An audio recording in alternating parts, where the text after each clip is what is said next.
Je parle ou tu... Je pense. Ok. Bonsoir à toutes et à tous, on est ravis de vous accueillir si nombreux ce soir pour cette nouvelle cérémonie des bourses de soutien à l'entrepreneuriat à Centrale Supélec, donc des bourses qui sont destinées à favoriser la création d'entreprises auprès de tous les étudiants Centrale Supélec qui existent qui sont financés grâce à la fondation Centrale Supélec, bien évidemment. Des bourses ont été créées en 2019 qui ont vu qui ont aidé plus d'une trentaine de projets déjà, parmi lesquels de très belles startups ou scale-up comme Greenme, comme Scientalab, comme Oupia ou comme Capsme, que vous connaissez probablement bien. L'objectif ce soir, c'est de sélectionner 8 nouveaux lauréats qui vont donc se partager une enveloppe de 50 000 €. 8 nouveaux lauréats parmi 12 projets qui ont été présélectionnés, qui vont pitcher devant vous ce soir. 12 projets qui ont été sélectionnés parmi plus de 80 candidatures. Donc une très belle édition. Encore merci à vous, on est très fiers de ça. Et je tenais à accueillir Nathalie Rousseau, qui est directrice de la Fondation Centrale Supélec, pour vous dire un petit mot, qui est notre partenaire principal de cette bourse. Bonjour à tous. Donc, la Fondation est ravie de soutenir les bourses entrepreneuriat. Ça fait maintenant 5 ans qu'on est très actif dans ce domaine. En fait, c'est possible parce que ce sont plutôt des anciens élèves qui versent des dons assez importants pour rendre cette activité innovante, dynamique au sein de l'école. Donc, ça représente un financement assez important de l'ordre de 500 000 € par an. Donc on est très fiers de toutes les réalisations que ça a permis depuis 5 ans, dont ces bourses entrepreneuriales. Et c'est vrai qu'on a commencé, il n'y avait que 4 lauréats, enfin pour ceux qui étaient là, je pense Jean-François et Eric avec Guillemette à l'époque, et de voir toutes ces belles histoires, on se dit qu'on est un petit maillon dans ce parcours pour aider les jeunes qui ont des beaux projets. Donc on est ravis de le faire, et puis on est ravis d'accompagner l'équipe, Rodolphe, Brice, Stéphanie, Victor, qui doit être quelque part, et Alexis. Et on espère que voilà, on va continuer à faire de très belles choses ensemble. Merci.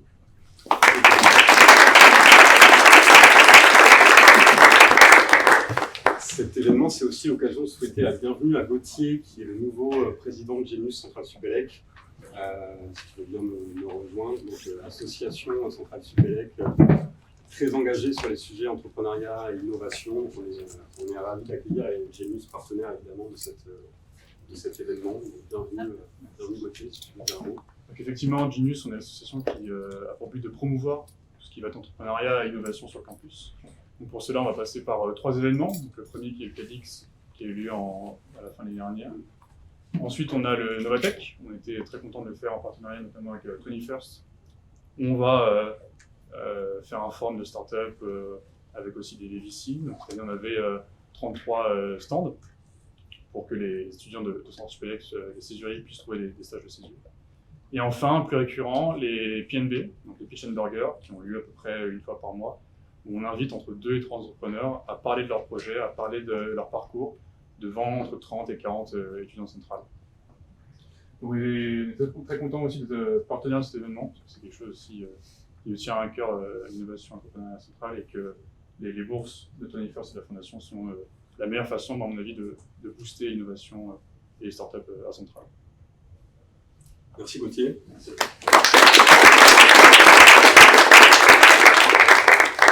Et avant donc, de démarrer la session de pitch de projet que vous attendez, on voulait simplement faire un petit lien avec un autre de notre format important qui s'appelle l'Entrepreneur Week, qui est une semaine de formation et de sensibilisation sur l'entrepreneuriat pour tous les premières années élèves ingénieurs de Centrale Supélec.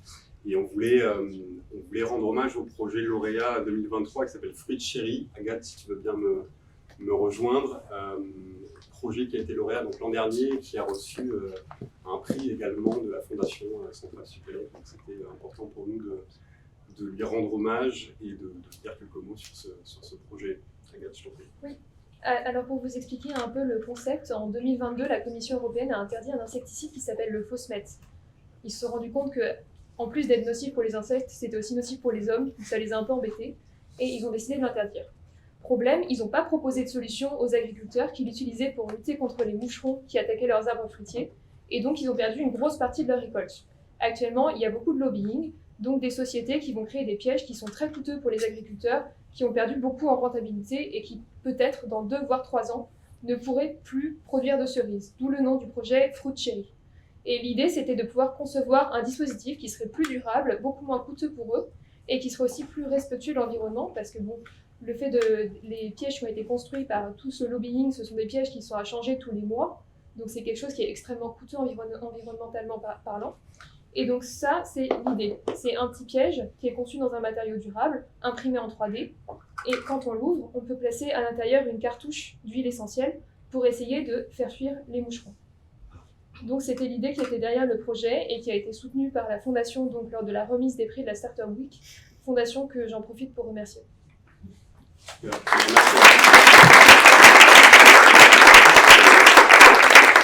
Peut-être ton retour d'expérience justement sur la Startup Week, ça vous a justement aidé à développer, à concrétiser ce projet.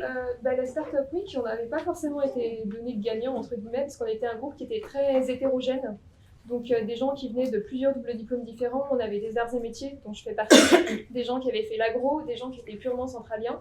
Et c'est vrai qu'on nous avait dit au début, le groupe est très hétérogène, ça va peut-être donner quelque chose d'un peu bizarre. Et en fait, c'est vraiment la combinaison de toutes les compétences qu'on avait qui a fait que le projet a super bien marché. Donc la personne qui venait de l'agro, qui va bientôt me rejoindre, a beaucoup aidé sur toute la partie chimie. Les 2 arts et métiers, on a travaillé sur le prototype, et les 2 centraliens ont beaucoup travaillé aussi sur le projet derrière, avec des idées peut-être un peu plus dans le fond. Et je pense que c'est l'alliance de toutes ces compétences qui a fait que le projet a extrêmement bien marché, plus le fait que le groupe s'est bien entendu et qu'on a réussi à répartir. Donc vous continuez aujourd'hui Alors on n'a pas continué, on a essayé. Donc on a proposé le projet à différents pôles projets, mais ils n'avaient plus de place, parce qu'ils n'avaient pas assez de créneaux pour continuer le projet. On l'a proposé à AgroParisTech aussi, qui n'a pas repris. Donc pour l'instant, ça n'a pas continué.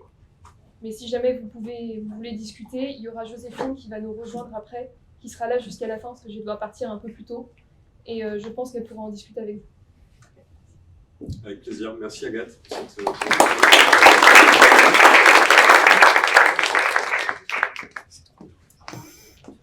On va pouvoir démarrer les pitchs avec le premier projet APOP porté par Sébastien notamment. Salut Sébastien. Peut-être un petit récapitulatif pour les membres du jury notamment. Donc on a 12 projets qui vont chacun pitcher pendant 3 minutes. À l'issue de chaque pitch, on essaiera de répartir 1 ou 2 questions par membre du jury, parce qu'on est assez timé sur l'intégralité de l'événement. L'idée, c'est qu'à l'issue des 12 pitchs, vous puissiez prendre une vingtaine de minutes ensemble pour délibérer, choisir les 8 lauréats, et on annoncera ensuite les 8 lauréats, dont des prix thématiques, un prix spécifique Big Tech, un prix spécifique dédié à l'entrepreneuriat féminin, un prix spécifique Impact et un prix spécifique Hardware. Oui, un petit plaisir, bonne idée, bien sûr. On propose peut-être aux membres du jury de se présenter rapidement en 2 mots avant de démarrer les tours de pitch. Saul, tu veux peut-être démarrer? Soumeillère, directrice générale adjointe de Centrale Supélec. Géraldine Foncy, donc déléguée générale de Centrale Supélec à l'UNI. Éric Longrenier, responsable de la filière entrepreneur, 3e année. Bernard Yanou, professeur, et je dirige la cellule prématuration qui s'occupe d'accompagner les projets de chercheurs, les projets de valorisation de l'IPOC. Nathalie Rousseau, directrice de la fondation. Jean-François Gallois, donc je suis prof ici et je m'occupe de la Startup Week, de la filière innovation entrepreneuriat et du master central et sec entrepreneur. Stéphanie Ajar, directrice innovation et entrepreneuriat. Alexis Cobassian, responsable de la fabrique, le Fab Lab de l'école. Merci. Et Rodolphe Rosier, directeur adjoint de l'entrepreneuriat également. Donc, un jury effectivement qui se compose donc, des principales directions et instances de la communauté Centrale Supélec. On est ravis d'avoir parmi nous. Merci encore. Et on va pouvoir passer à ce que vous attendez tous, le premier pitch. Sébastien, à Pop, je t'en prie. C'est le bouton de droite. C'était ça. On peut applaudir.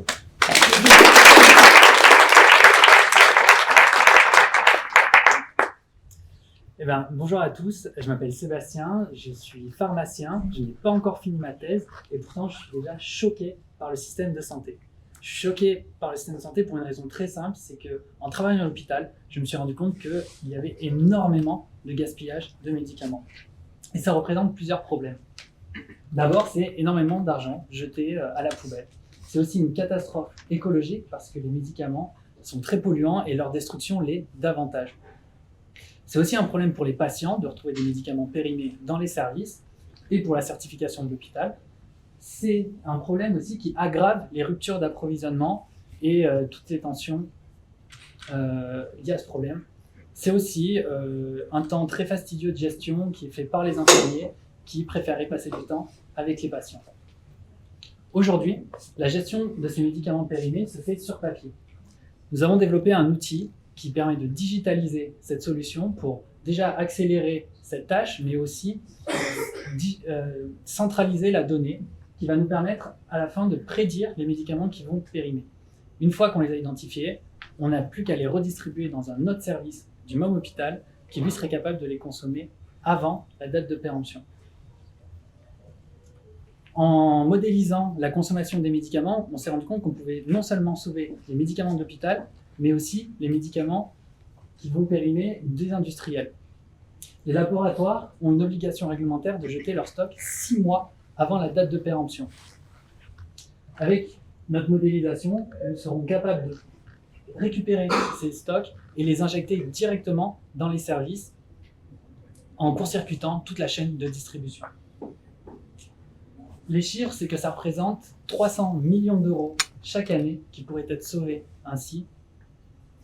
Un chiffre d'affaires pour l'entreprise aux alentours de 75 millions en partant du principe que l'on récupère un quart de la valeur ainsi sauvée. Et pour un établissement, suivant sa taille et sa capacité à gaspiller, 200 000 euros à 1 million. Aujourd'hui, j'ai rejoint cette année le master spécialisé Centrale ESSEC entrepreneur pour mener à bien ce projet. En parallèle, Thibaut, ici présent, m'a rejoint pour s'occuper de toute la partie tech. Et nous sommes entrés en discussion avec plusieurs CHU et un groupement de cliniques qui est partenaire de 21st pour expérimenter la solution en conditions réelles. Voilà, j'en profite pour remercier 21st qui permet de rendre tout ça possible. Et je suis à votre disposition si vous avez des questions. Merci.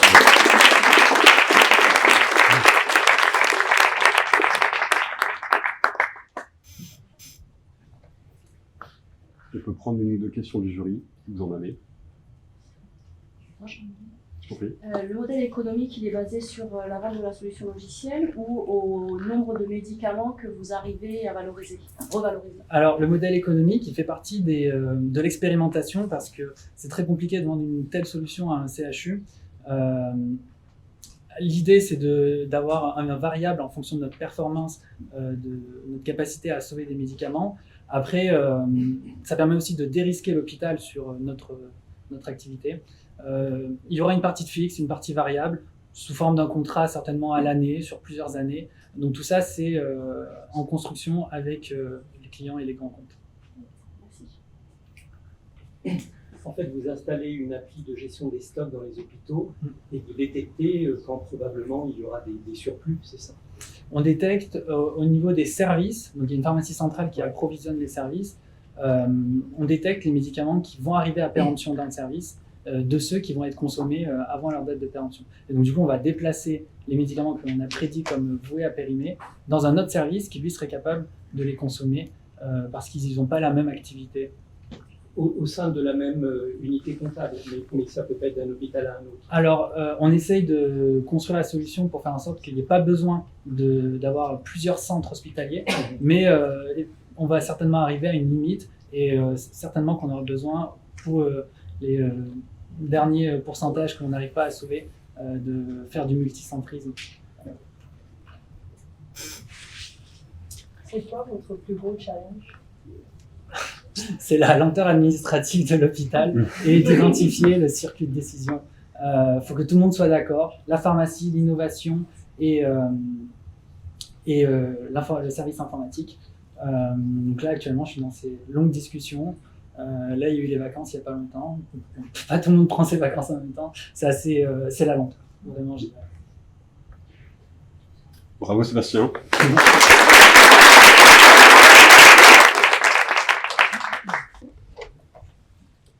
Les annexes. Ah pardon, c'est les annexes. Hop, on va accueillir Biféo.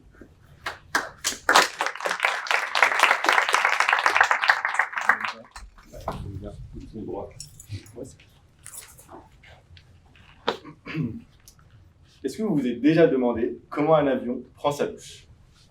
C'est la réglementation qui lui impose. Chaque année, ça dure 2 semaines et ça coûte très cher. Pour chaque heure où l'avion est immobilisé, c'est $10 000 de revenus non perçus. Pendant ces 2 semaines, des pièces métalliques de l'avion sont nettoyées par ultrasons. C'est un procédé à base de détergent dangereux pour l'environnement et pour le personnel. Et c'est un procédé qui est lent, qui peut prendre jusqu'à 5 jours en sous-traitance. Heureusement, des scientifiques très sympathiques ont trouvé une solution. Je vous présente Biféo, un film nettoyant à base de nanoparticules. Biféo peut accélérer jusqu'à 4 fois le nettoyage par ultrasons et par conséquent de réduire de 20% la durée d'immobilisation des avions. Pour Air France KLM, par exemple, cela représente 18 millions d'euros de revenus additionnels par an. Biféo peut remplacer l'utilisation des détergents, produire des effluents plus propres et c'est réutilisable. Comment est-ce qu'on l'utilise? On place le film Biféo avec la pièce à nettoyer dans le bain à ultrasons, on lance un cycle de nettoyage et on récupère une pièce propre et un film qu'on peut directement réutiliser pour nettoyer une nouvelle pièce. Ça nécessite quasi aucun changement chez les industriels. Comparé aux autres solutions sur le marché, Biféo est un produit innovant avec des caractéristiques inédites sur le marché. C'est réutilisable, c'est efficace et ça a un impact positif sur l'environnement. Bon, comment est-ce qu'on en fait une start-up prospère? Notre réponse, c'est un abonnement annuel. Pour chaque industriel, on personnalise le film pour répondre à leurs besoins et on assure une livraison mensuelle de films neufs pour conserver son efficacité. À chaque livraison, on récupère les films usés pour soit les transformer en de nouveaux films Biféo, soit les transformer en espèces inoffensives pour l'environnement. Vérifions que ce business model fait sens. Aujourd'hui, le marché du nettoyage par ultrasons de pièces aéronautiques est un marché à $200 millions. Moyennant quelques adaptations technologiques, on peut adapter l'offre pour conquérir des marchés plus larges à $2 milliards sur le moyen terme et un marché à $80 milliards sur le long terme. Les scientifiques dont je vous parlais plus tôt, les voici. Je vous présente Dr Hamdouni et Dr Tkil du laboratoire SPMS à Centrale Supélec. Dr Hamdouni a travaillé sur ces films durant sa thèse et continue aujourd'hui de les améliorer. Dr Tkil a accompagné les travaux de recherche et accompagne ce projet. Et je suis Hamza en dernière année à Centrale Supélec en filière entrepreneuriat et en mention Quantum Engineering. À une époque, je voulais devenir pilote de ligne et aujourd'hui, mon objectif, c'est de monter une start-up pour adresser ces défis. Tout cela étant dit, les films Biféo sont encore au TRL3 avec de nombreux verrous à lever pour l'industrialisation. L'aide de la Fondation Centrale Supélec sera essentielle pour approfondir l'étude de marché, protéger l'invention et préparer un dossier de prématuration Potlabs qui apportera des revenus, des financements complémentaires pour lever les verrous. L'aide de la Fondation sera le premier réacteur vers une collaboration avec un industriel dès l'été 2024. Aujourd'hui, des discussions avec Air France sont actuellement en cours et des premiers contrats de vente à partir de 2025. Je vous remercie.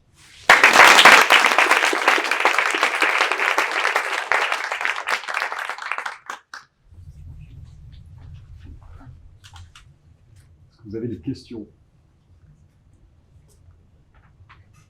Non, ça a été clair comme de l'eau de roche. Où est-ce que vous en êtes dans les discussions avec des compagnies aériennes autres que Air France? Est-ce qu'il y en a d'autres? Alors aujourd'hui, on discute uniquement avec Air France parce que, alors Air France, plus précisément Air Force Industries, c'est le plus gros industriel aujourd'hui. Il me semble que c'est le 2e mondial qui travaille sur la maintenance d'avions. De nombreuses compagnies aériennes vont compter sur Air France Industries pour faire leur maintenance d'avions. Voilà. Dans le tableau que vous avez présenté, il y a une colonne sur la certification pour la maintenance. Effectivement, c'est le point négatif que vous avez présenté. Qui donne cette certification et est-ce que vous avez déjà entamé des discussions pour faire certifier le process? D'accord. Alors, pour les certifications, aujourd'hui, par exemple, pour tout ce qui est pièces qui ont un rapport avec la sécurité du vol, on les nettoie pas n'importe comment, on les répare pas n'importe comment. Ça va être des documentations constructeurs qui vont définir ça. ou bien des ateliers qui ont les bonnes certifications. Air France Industrie, généralement, ont les bonnes certifications. Aujourd'hui, voilà. Donc aujourd'hui, le BIFEO n'est pas un produit qui est utilisé, donc on n'a pas ces certifications-là. L'objectif, c'est avec Air France de commencer un POC sur des pièces qui ne sont pas liées à la sécurité du vol, et ensuite petit à petit remonter les échelons pour réussir à leur faire changer leurs procédés et proposer des procédures de nettoyage qui vont inclure BIFEO. Vas-y, je t'en prie. Question très technique, le film se présente sous quelle forme et surtout qui l'applique sur les pièces à nettoyer? Ok, alors le film, ça ressemble à ça, c'est un film souple, solide, il ne va pas se dissoudre dans l'eau, ce genre de choses. Qui va l'appliquer? Aujourd'hui, il y a énormément de personnes qui vont mettre les pièces d'aéronautique sur des caillebotis pour les mettre dans les bains à ultrasons. Aujourd'hui, ça peut être ces mêmes personnes qui vont les mettre, qui vont pouvoir les enlever, et puis éventuellement gérer la logistique pour compenser avec éventuellement le manque de temps, étant donné que là, on gagne pas mal de temps sur tout ce qui est placement des détergents, enlever les détergents, etc. Ça nécessite un savoir particulier ou c'est... Pour placer les films? Parce que je vois par exemple vous avez pris un engrenage ou des pièces qui sont assez techniques. Utiliser les films, ça ne demande pas forcément des compétences techniques particulières. Et aujourd'hui, ceux qui placent les pièces pour les nettoyer avec techniques traditionnelles par ultrasons n'ont pas besoin de compétences techniques particulières. Quelle est la stratégie en termes de propriété intellectuelle? Aujourd'hui, l'idée, ça va être que je construise le brevet avec un cabinet de conseil en protection intellectuelle. C'est une des dépenses majeures que je prévois, enfin une des dépenses qui est prévue. L'idée c'est l'invention appartient à Centrale Supélec aujourd'hui, au laboratoire SPMS à Centrale Supélec. L'idée c'est de négocier un contrat de licence d'exclusivité afin de pouvoir l'utiliser ensuite une fois que la start-up est construite. Est-ce que c'est clair? La promesse d'économie pour Air France, elle est sur le papier aujourd'hui. Est-ce qu'Air France s'est engagé à expérimenter pour voir si ces économies sont bien réelles? Alors,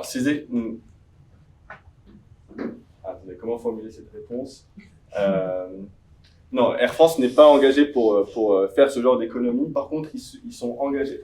On a eu des discussions c'est ce que je disais tout à l'heure, les détergents peuvent être complètement supprimés grâce au BIFEO. Et aujourd'hui, Air France, c'est 160 000 € par mois de produits chimiques. Sur une année, ça fait à peu près 2 millions d'euros sur les produits chimiques. Si on arrive à remplacer les détergents, c'est déjà quelque chose qui les intéresse aujourd'hui. D'autant plus qu'il y a des réglementations. Bravo Hamza.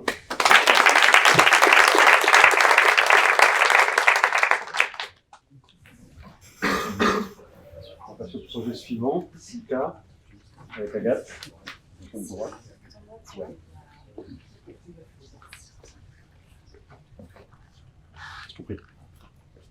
N'êtes-vous pas surpris de continuer de trouver des emballages à usage unique dans les salles de bain d'hôtel, alors que le nombre de déchets jetés dans le monde est un enjeu majeur? En effet, les hôtels ne sont pas préparés à la réglementation à venir. Des réglementations françaises et européennes vont obliger les hôtels à mesurer leurs impacts environnementaux et à les communiquer auprès de leurs clients. Faute de quoi, ils s'exposent à des amendes de plusieurs centaines de milliers d'euros. Le non-respect de ces règles entraîne également une perte de compétitivité et donc une perte de clients pour les hôtels dans un contexte où les consommateurs sont de plus en plus soucieux des questions environnementales. Afin de mesurer ces impacts environnementaux, il est nécessaire de conduire une analyse de cycle de vie. C'est un exercice complexe qui consiste à regarder toutes les phases de vie d'un produit, en partant de l'extraction des matières premières jusqu'à la gestion de fin de vie du produit. Et cette analyse permet d'établir 16 impacts environnementaux réglementés par la Commission européenne et qui permettent de s'aligner avec la réglementation. Aujourd'hui, donc, cet exercice est complexe et long. Donc, les entreprises hôtelières font appel à des cabinets de conseil qui facturent ce genre de rapport plusieurs dizaines de milliers d'euros.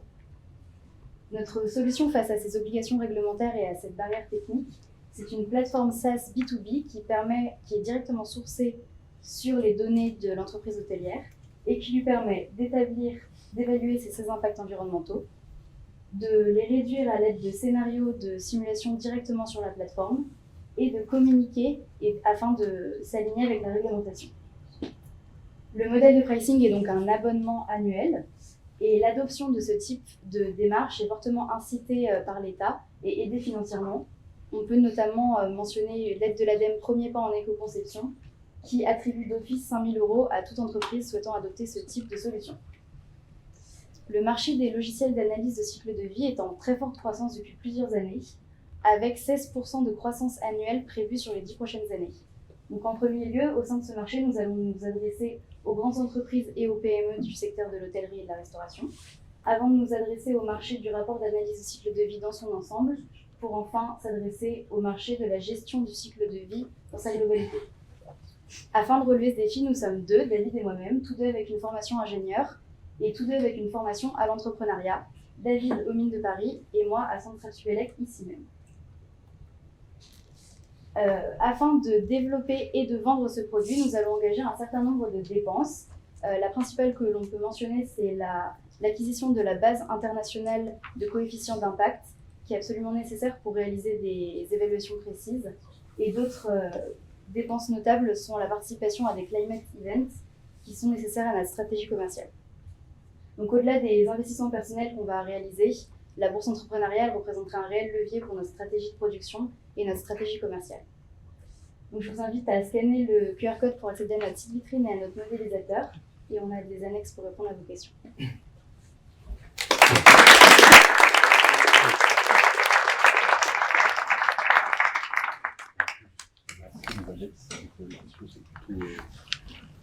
Ok. Est-ce que l'interface sera suffisamment simple pour rentrer les informations pour un responsable d'hôtel? Quel type d'informations? Et puis après, pour interpréter les résultats. Donc, est-ce que les résultats, ce sera une note, des conseils en amélioration, un label?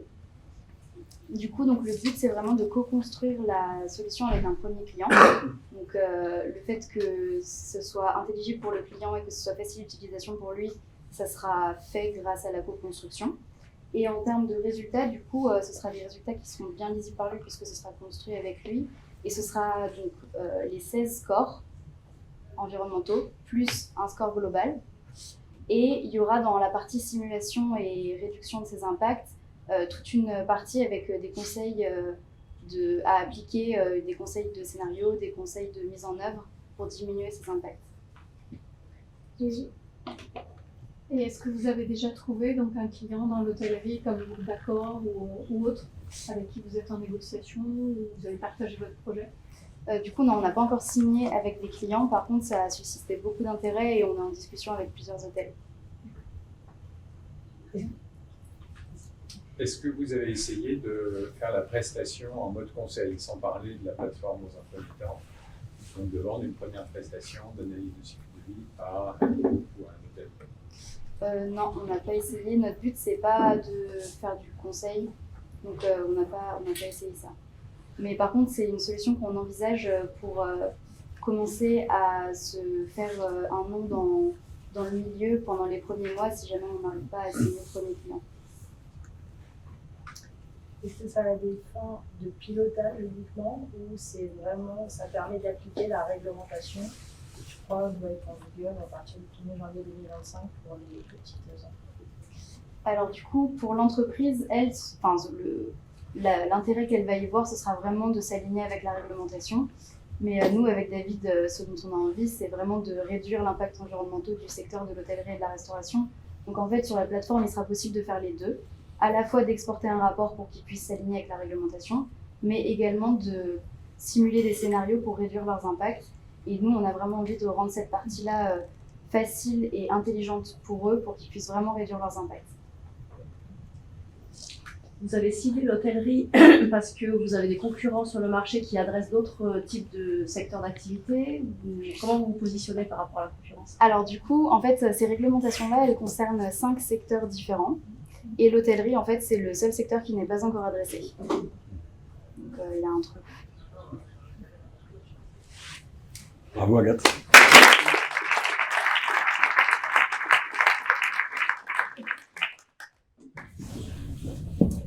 On va accueillir filière Eco Waste. Ouais. Merci. Ton de droite.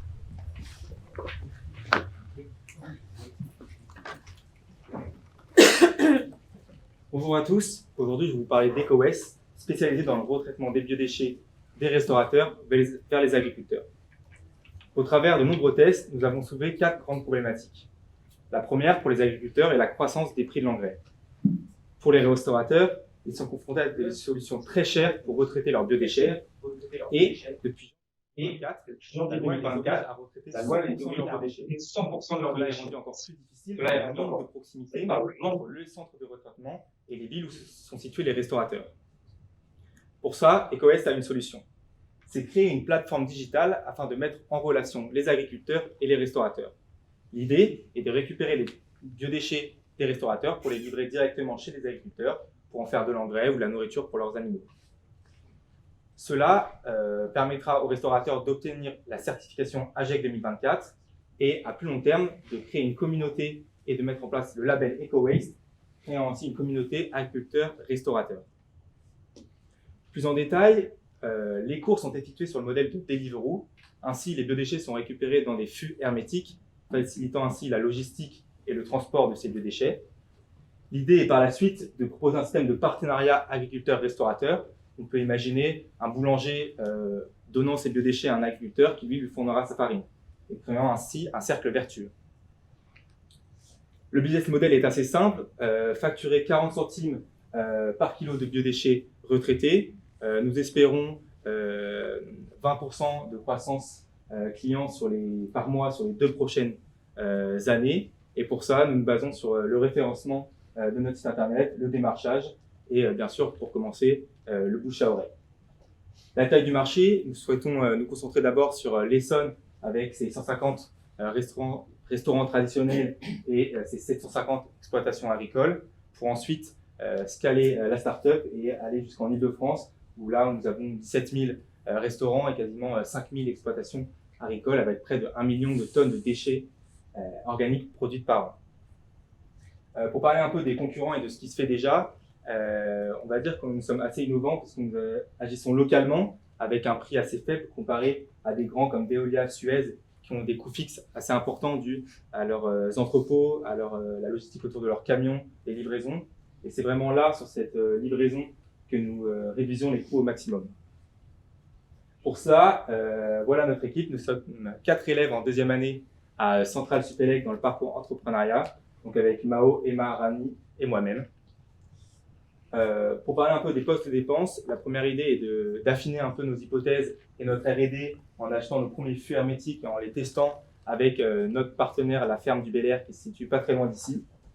Ensuite, augmenter le nombre de fûts hermétiques avec l'augmentation du nombre de commandes et des restaurateurs partenaires que nous obtiendrons. Et enfin, dans 6 mois, si le nombre de commandes le permettent, engager un coursier à mi-temps et pour finir, la location d'un local pour entreposer nos fûts. Voilà, je vous remercie pour votre attention et vous pouvez retrouver plus d'informations sur notre site EcoWaste.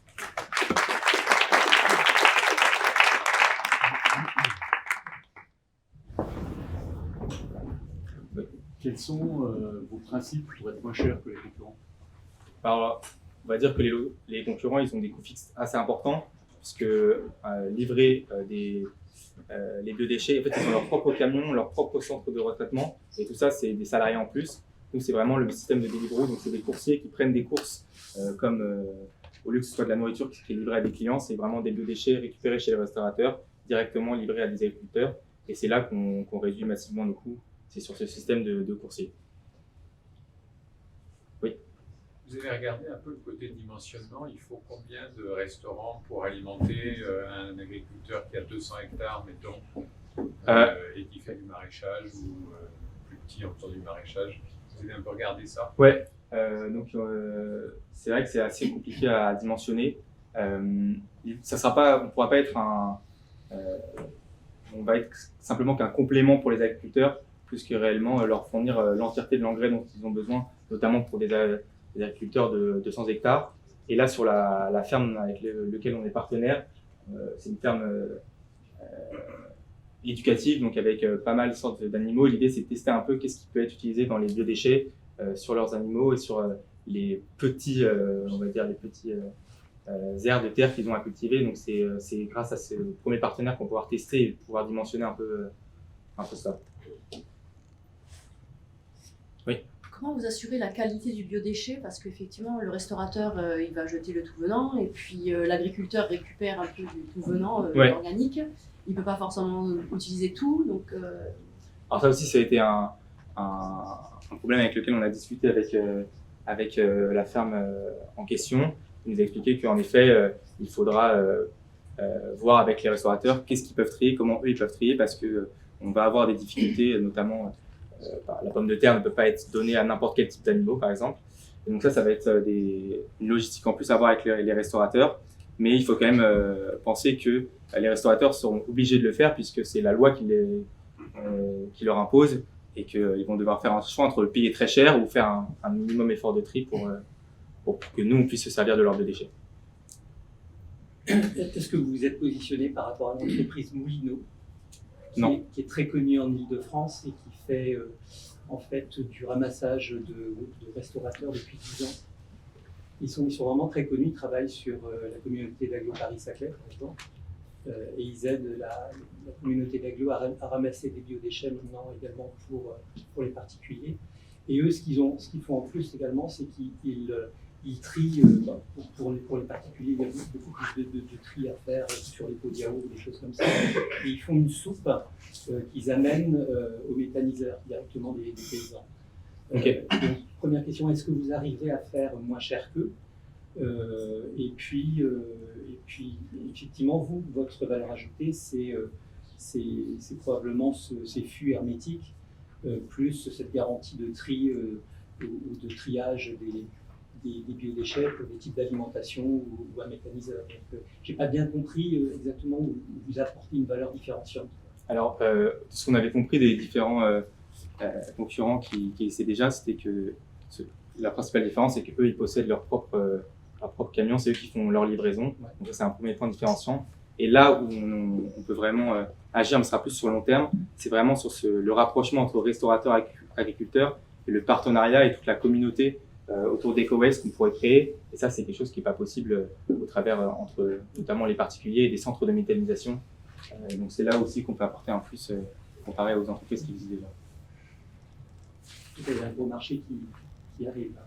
C'est ça. Merci Thomas.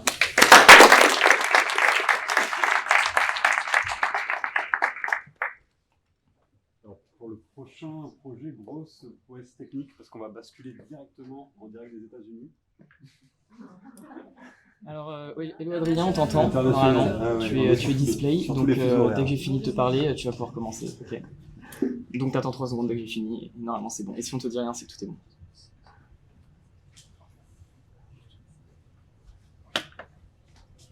T'as ton micro coupé, Adrien. Bonjour à tous, je m'appelle Adrien Bourguin et j'ai le plaisir de vous présenter aujourd'hui Excubia, le premier bracelet connecté pour la détection de substances de soumission chimique dans la sueur.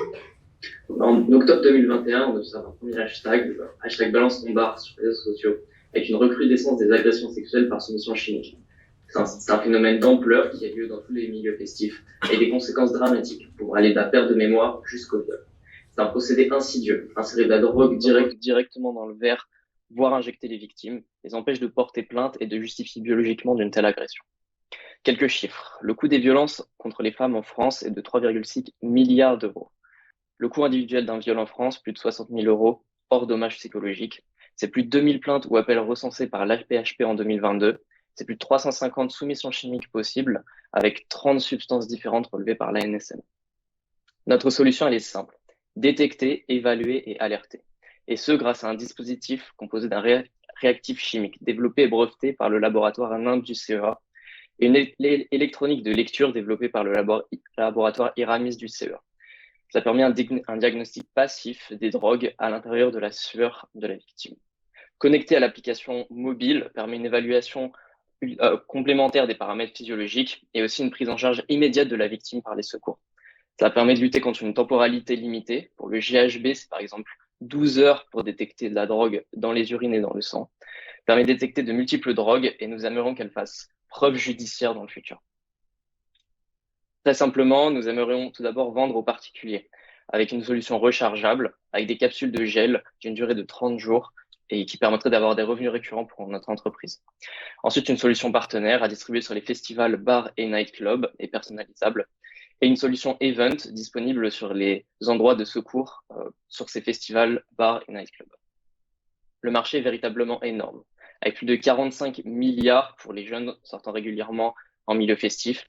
Et d'ici quelques années, nous aimerions adresser plus de 40 000 personnes pour un revenu récurrent de plus de 100 millions d'euros par an. Notre équipe est véritablement qualifiée, avec Anthony et Mathieu pour la partie scientifique, chimique et électronique, Victor en CTO, Hugues autour de l'investissement, ainsi que Alexandre sur la structure juridique et la licence, et moi-même en tant que CEO, étudiant à Centrale Supélec IFSBM et en ce moment à Berkeley. Donc c'est un véritable projet deep tech avec une découverte initiale et un brevet déposé. Nous aimerions entamer la première phase de proof of concept chimique qui vaut environ 40 000 euros. C'est pour ça que nous candidatons à la bourse aujourd'hui. Ensuite, une phase d'identification des seuils de détection, puis de prototypage, validation in situ et industrialisation.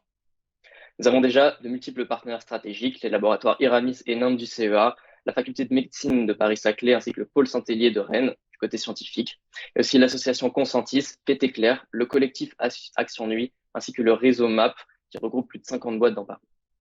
Je vous remercie et je vous laisse poser des questions si vous en avez.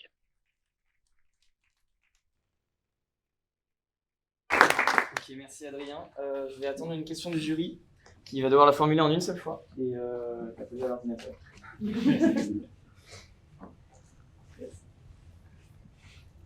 Ouais. Vas-y, Stéphanie.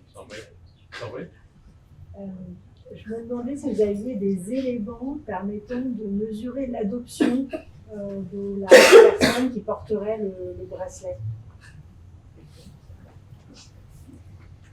On t'entend pas, c'est normal.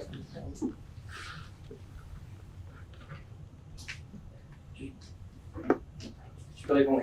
Je peux répondre, vous m'entendez? Oui. Donc pour l'instant, on a déjà fait plus de 60 interviews avec et des personnes du monde de la nuit et des potentiels clients.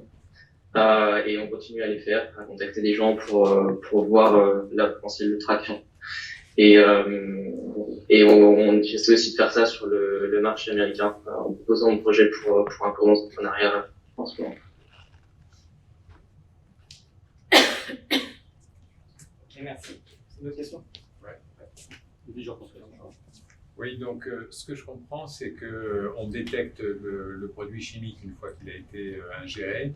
Ça veut dire que dans le système, il faut que vous soyez aussi en partenariat avec des personnes qui sont susceptibles d'intervenir rapidement quand la détection a eu lieu. Où est-ce que vous en êtes de discussion avec d'éventuels secouristes, équipes de sécurité ou autres? Alors, ça va dépendre du type d'événement. Pour l'instant, on n'a pas encore discuté avec les secours, type pompiers, ce genre de choses. En revanche, on a discuté avec des patrons de boîtes de nuit et de festivals. Et effectivement, il faudrait travailler avec eux pour que le service de sécurité soit capable de réagir assez rapidement. Okay, merci à toi. Une dernière question? Ouais. Quel est le coût d'acquisition client estimé?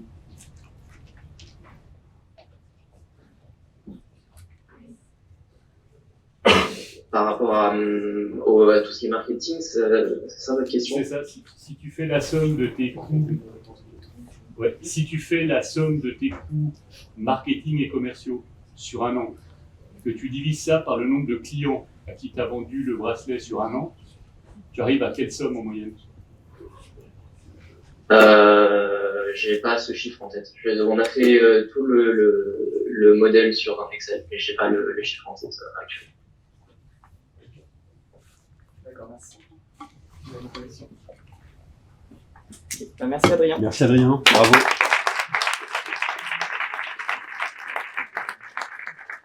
On te tient au courant évidemment des libérations.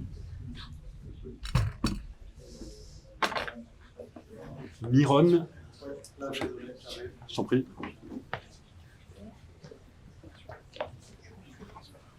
Salut. Bonsoir. Bouton de droite. Super. Bonsoir. Aujourd'hui, je vais vous parler de Myrol. Il y a environ un an, mes deux associés et moi-même sommes partis d'un constat simple, ce parfumé coûte cher, que près de 60% des Français possèdent chez eux au moins un parfum qu'ils ne portent pas, et pourtant, il n'existe pas vraiment de moyens simples de donner une seconde vie à ces flacons. Donc la solution, c'est quoi? La solution, elle s'appelle Myron. Et Myron, c'est la première plateforme de seconde main spécialisée dans la parfumerie, garantissant une authentification entre le vendeur et l'acheteur. Le fonctionnement est simple. Vous avez un parfum à vendre, vous le vendez comme sur n'importe quelle plateforme d'échange d'occasion entre particuliers classiques. Et une fois qu'il est vendu, vous recevez un bon d'expédition permettant d'expédier votre parfum jusqu'à nos locaux, où un évaluateur olfactif va vérifier la qualité du jus pour garantir son authenticité. Donc ça permet d'avoir des parfums authentiques à des prix imbattables, et ça avec une expérience qui se rapproche de celle du neuf. Le modèle financier de Myron se présente comme ça, donc 20% de commission sur chaque parfum vendu à la charge du vendeur, ou 10 € si c'est un parfum qui est vendu moins de 50 €, et 7,90 € de frais d'authentification qui sont à la charge de l'acheteur. Le marché du parfum en France, il représente près de 3 milliards d'euros. Il y a une estimation qui dit que le marché de la seconde main dans l'industrie de la parfumerie sera d'environ 600 millions d'euros et pas 200 millions, j'ai fait une coquille dans ma présentation. Nous, on envisage de prendre un peu moins de 10% de ce marché à horizon 2027, donc ce qui représenterait une cinquantaine de millions d'euros. Et pour la première année d'exercice de Myron, on a fait environ 200 000 € de GMV, donc de volume de vente. La team, elle se présente comme ça, 3 associés, donc Jules, passionné de parfum, qui a travaillé plusieurs années dans cette industrie, Vincent Hélène, diplômé de l'ENS, qui s'occupe de la partie tech et de la partie marketing digital, et moi-même diplômé de la Sorbonne en mathématiques appliquées et finance, et qui suis actuellement en master entrepreneuriat à Centrale Supélec. Et pour finir, on est actuellement en train de lever des fonds pour permettre de consolider notre modèle et de le développer, de le rendre plus scalable, notamment en mettant en place des procédés comme la spectrométrie de masse pour assister les évaluateurs olfactifs dans leur travail. Merci.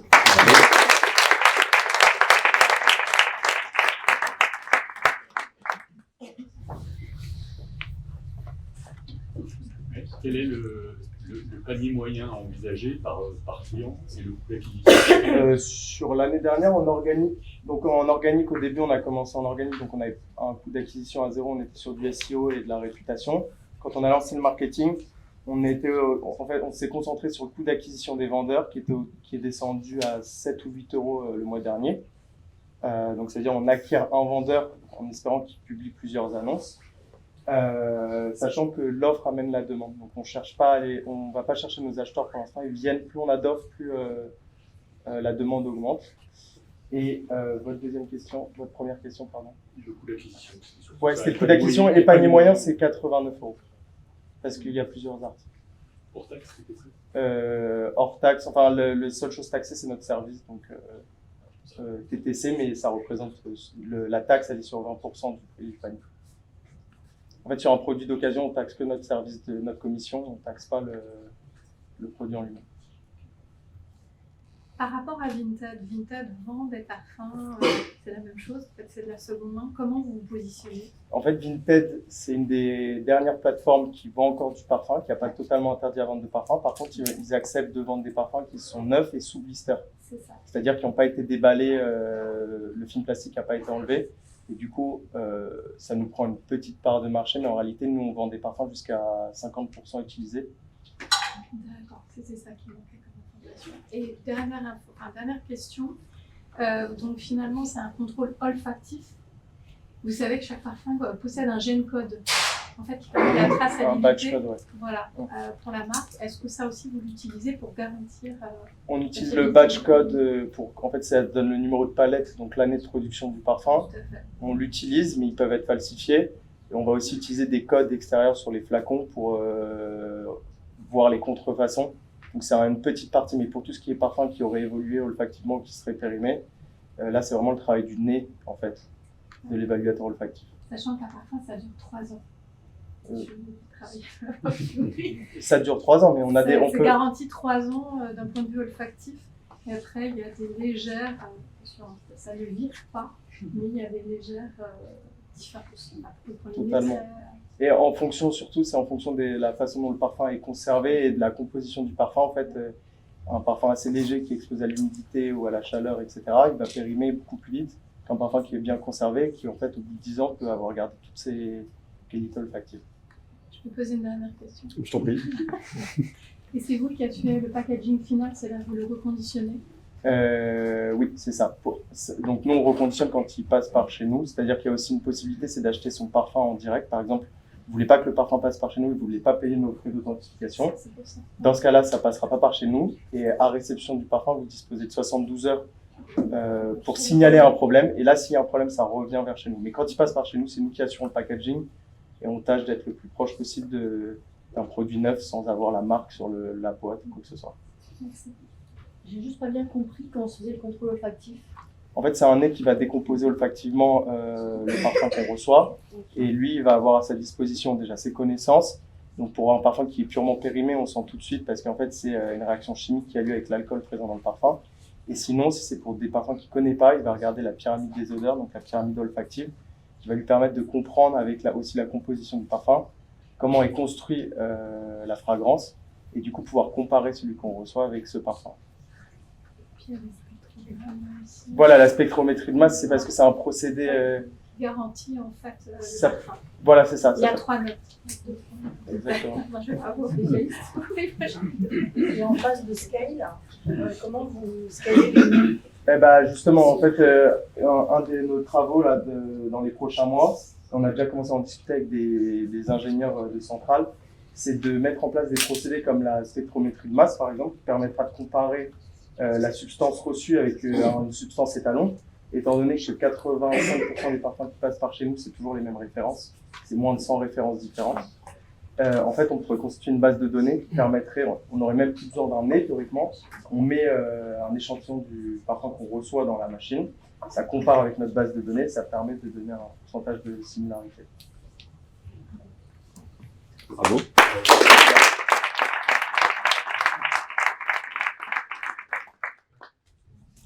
Mycélium. Salut. Merci. Bouton de droite.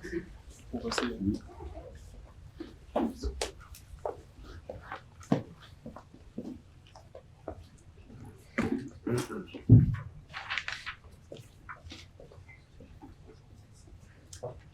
Bonjour à tous. Tout d'abord, merci d'être venus assister à notre pitch. Aujourd'hui, nous avons l'honneur de vous présenter Mycélium, qui est un projet qui a vocation à améliorer les forêts grâce à la technologie face au changement climatique. Tout d'abord, avec Théo, nous avons fait le constat que la reforestation actuelle présente de nombreuses limitations. En effet, il y a une hausse globale de la mortalité des forêts, notamment en France, principalement due aux insectes ravageurs et aux incendies. Et face à cela, les propriétaires forestiers ont du mal à compenser cette déforestation par une reforestation active. En effet, le métier de planteur est un métier qui est extrêmement pénible et extrêmement difficile, et donc il y a un réel manque de main-d'œuvre en Europe et surtout en France. C'est pourquoi nous proposons notre solution. Notre solution est une solution end-to-end que nous proposons aux propriétaires forestiers, qui consiste à d'abord réaliser une cartographie de la zone, qui nous permet de déterminer un ensemble, un panel d'espèces qui correspondra aux besoins spécifiques de cette zone. Ensuite, nous venons encapsuler les graines dans un mélange nutritif qui est approprié à un développement idéal de la graine. Et enfin, nous venons larguer à l'aide de notre drone que nous avons développé à la fabrique centrale Supélec nos capsules sur la parcelle du propriétaire forestier. Et ensuite, en dernière partie du projet, nous revenons collecter et analyser des données pour pouvoir les fournir, nos analyses aux propriétaires forestiers pour qu'ils puissent prendre les meilleures décisions sur leur parcelle. Et ce service de reforestation, il n'est pas seulement innovant, il est également 50% moins cher environ que le service de reforestation traditionnel qui existe. Puisque pour une même superficie, donc pour environ 1 hectare, une entreprise de travaux forestiers aurait besoin de replanter 1850 plants pour un prix d'environ entre 5 500 et 6 000 euros, alors que nous pourrions larguer 7 500 graines, ce qui aurait un prix de 3 000 euros, en permettant de conserver une marge de 80% environ. Et le business model sur lequel nous souhaitons réaliser, le marché sur lequel nous souhaitons réaliser ce business model, ce serait celui des forêts européennes sinistrées. Sinistrées, comme le disait Valérian, à la fois par des incendies, par des ravages des insectes ravageurs comme les scolytes, mais également par des maladies. Pour vous donner un ordre d'idée, le segment simplement des forêts européennes sinistrées représente 350 000 hectares qui partent en fumée chaque année, en Europe donc, et en France c'est 15 000 hectares pour 3 000 € par hectare, qui représenterait un chiffre de 45 millions potentiel. Notre équipe est donc une équipe complémentaire composée de Valérian Martin, donc étudiant centralien pour la technologie, Mathieu Penet, cofondateur également, et donc sur la partie biologie, étudiant à AgroParisTech, et moi-même Théo Le Forestier, étudiant diplômé de l'ESCP sur la partie business. Pour le futur de Mycelium, nous avons prévu tout d'abord d'acheter un nouveau drone grâce à l'argent que nous pourrions récolter au travers des concours de pitch, et notamment grâce à l'argent qu'on peut récolter au travers de la fondation Centrale Supélec. Ce drone nous permettrait d'être plus efficace qu'avec notre prototype actuel, et également d'emporter une charge utile plus importante. Ensuite, nous souhaiterions implémenter des algorithmes nous permettant de collecter et analyser la donnée, tout en développant des capsules plus performantes et un meilleur mélange nutritif pour la germination et le taux de survie de nos plants. Et enfin, implémenter des algorithmes de computer vision pour détecter de manière automatique les arbres sur les parcelles sur lesquelles nous avons planté. Voilà, merci beaucoup pour votre prise.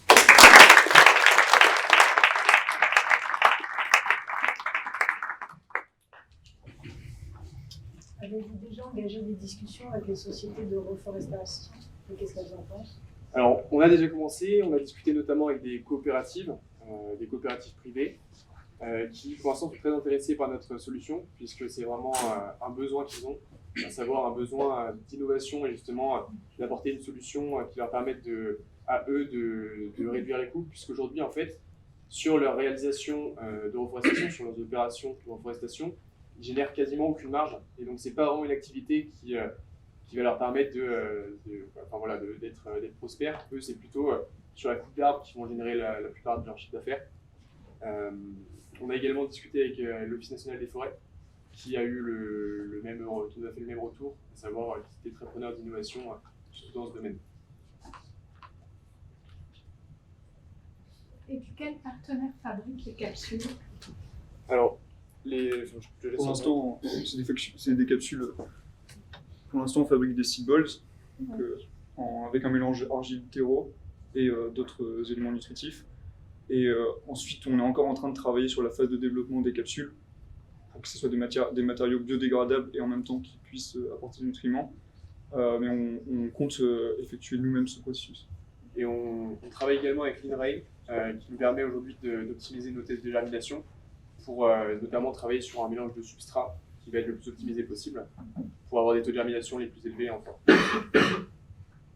Et il y a une hauteur particulière, je ne connais pas en drone, mais pour jeter les capsules, que ça rentre dans la terre, franchement, il y a... Alors, on n'a pas besoin que les graines rentrent dans la terre pour que ça germe. Juste les poser? Oui, on peut juste les poser. Il suffit juste qu'elles aient un diamètre suffisamment important pour qu'après l'humidité permette la germination de la graine et que les racines se développent dans la terre. Après, pour la hauteur de vol, en fait, il suffit juste qu'on se situe au-dessus de la cime des arbres si c'est une forêt où il y a encore des arbres morts dessus.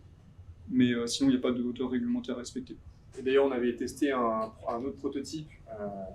On utilisait une propulsion pneumatique pour vraiment éjecter les billes, essayer de les planter. Et en fait, les tests n'étaient pas plus concluants, on n'avait pas des tests de germination, enfin, des taux de germination qui étaient différents. Ce que vous proposez, c'est un service ou vous vendez une solution pratique, drone avec le logiciel qui va avec? C'est vraiment le service de reforestation.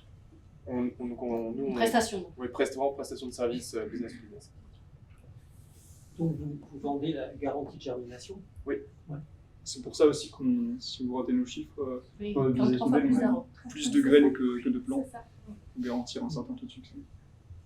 Il y a besoin de quel niveau de précision quand on sème comme ça des graines d'arbres? Ça dépend du client. Ouais.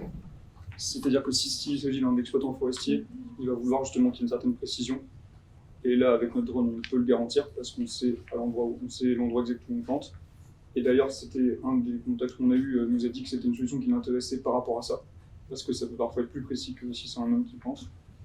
Et après, si c'est un projet de reforestation, par exemple pour un État ou pour une commune, à ce moment-là, il n'y a pas vraiment de règles à suivre, il suffit juste que la forêt soit bien plantée, mais on n'a pas à planter d'une certaine manière. C'est-à-dire qu'on est capable, avec notre drone, d'obtenir les coordonnées GPS précises de l'endroit où va tomber la vanne. Ce qui nous permet ensuite, par exemple, d'avoir des plans de reforestation qu'on peut adapter en fonction de la fleur. Combien d'hectares par an on replante en France, mettons? Alors, nous, on n'interviendrait pas sur toute la reforestation, on interviendrait vraiment sur le segment des forêts donc, sinistrées, qui disparaissent à cause des incendies, etc. Et on est aux alentours des 100 000 hectares. Qui sont replantés par an? Oui, du fait de sinistres.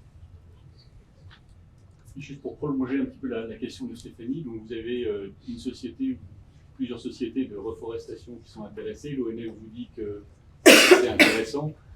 Vous êtes allé un peu plus loin dans des tests avec ces clients potentiels? Alors justement, là, c'est la prochaine étape, c'est de réaliser un proof of concept. La problématique principale qu'on a avec notre projet par rapport à d'autres projets de start-up, c'est qu'on est sur des temps beaucoup plus longs, puisque entre le moment où on va lancer des tests de germination et le moment où on a des résultats exploitables, on va avoir 3-4 mois qui vont se passer. Donc là, la prochaine étape, c'est justement potentiellement de réussir à lever une première partie de fonds pour ensuite investir dans des drones avec des charges utiles plus importantes pour pouvoir réaliser des proof of concept, notamment en allant reforester une centaine d'hectares par exemple.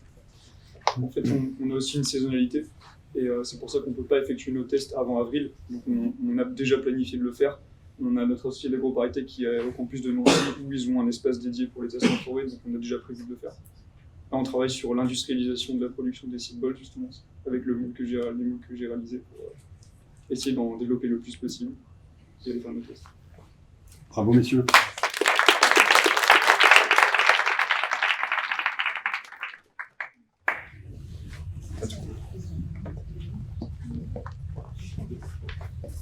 On accueille le projet de PAC. Ouais.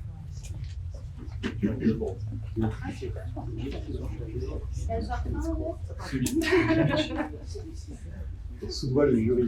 Voilà. Ça peut manipuler pendant que je parle. J'ai le droit pour passer? Très bien.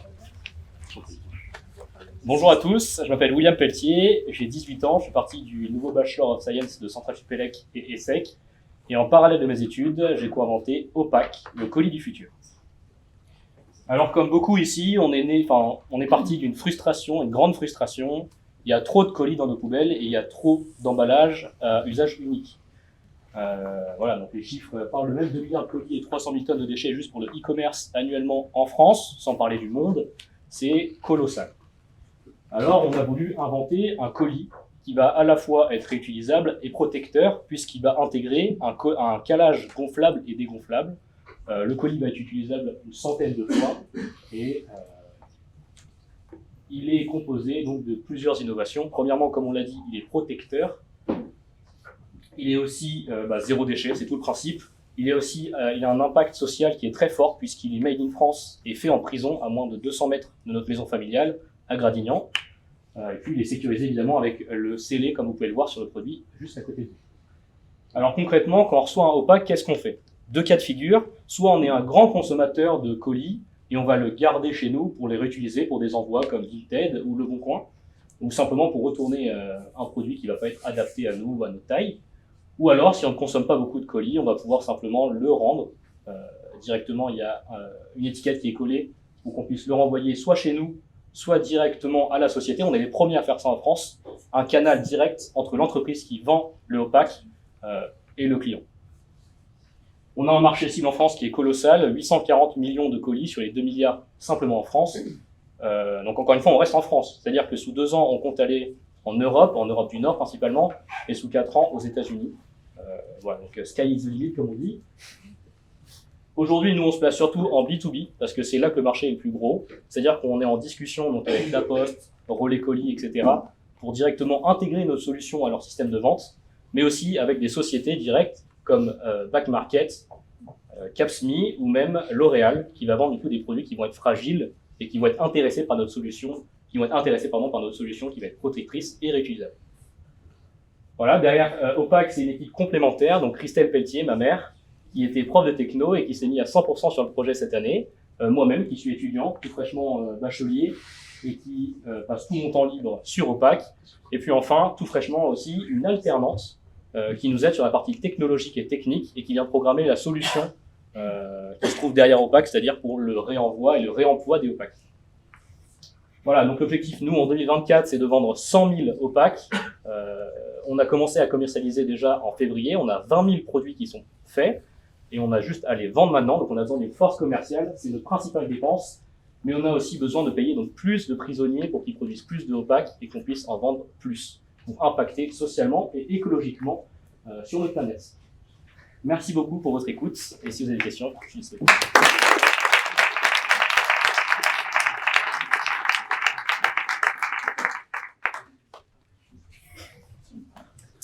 Il y a Amazon qui a tenté une expérimentation en France, pas autour du gonflable, du protecteur, mais autour du colis réutilisable. Ouais. Est-ce que vous avez analysé les échecs, enfin, pourquoi ils n'ont pas continué? Est-ce qu'il y avait une question d'adoption? Alors je pense que notre principal problème dans la solution, enfin problème, on va dire le principal défi, voilà, c'est que les gens s'entraînent à utiliser un colis qui ne va pas être le colis qu'ils reçoivent d'habitude. D'habitude, on est habitué à recevoir un carton avec simplement du plastique qui vient protéger l'objet, on jette le carton, on jette le plastique, et puis on oublie, basta. Voilà, donc c'est un produit qui est vraiment disruptif, on a besoin voilà, d'une éducation derrière, c'est pour ça qu'il y a plein de QR codes, un site, plein de vidéos derrière qui expliquent et qui montrent comment ça fonctionne. Nous, au lieu d'attaquer sur du coup, les échecs d'Amazon, on a plutôt regardé les réussites, par exemple Tipli ou de Hop, donc des concurrents directs, qui eux font des produits mais qui ne sont pas protecteurs, donc sans le calage intégré. On est les premiers en France à faire un calage intégré dans notre colis. Donc concrètement, non, ça semble très bien fonctionner pour Ipli. Donc nous, avec un produit qui va être juste plus sophistiqué, ça peut que mieux fonctionner. Et est-ce qu'il y a plusieurs tailles de sacs ou c'est la première que vous allez décliner, j'imagine? Oui, alors aujourd'hui, c'est pour ça que j'ai donné les deux produits, mais donc on a une grande taille qui va être, donc là on a le calage intégré pour vous montrer, et on a une petite taille. Donc on a deux tailles, grande et petite. Aujourd'hui, nous on est bordelais, donc on est en train de développer la taille pour les bouteilles.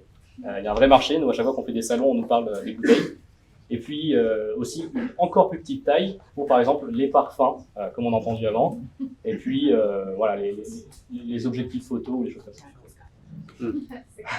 Et la partie gonflable, donc ce sera fait chez vous, c'est ça?